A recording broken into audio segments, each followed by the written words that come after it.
என்ன காயமான போதும் என் மேனி தாங்கிக் கொள்ளும் உந்தன் மேனி தாங்காது செந்தேனே. எந்தன் காதல் என்னவென்று சொல்லாமல் ஏங்க ஏங்க அழுகை வந்தது. எந்தன் சோகம் உன்னை தாக்கும் என்றெண்ணும் போது வந்த அழுகை நின்றது.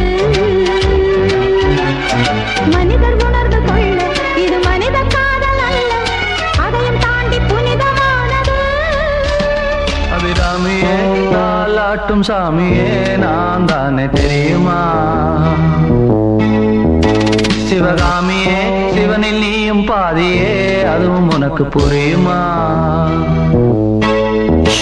சுபலாலி லாலியே லாலி லாலியே அபிராமி லாலியே லாலி லாலியே அபிராமியே தாலாட்டும் சாமியே நான் தானே தெரியுமா? உனக்கு புரியுமா?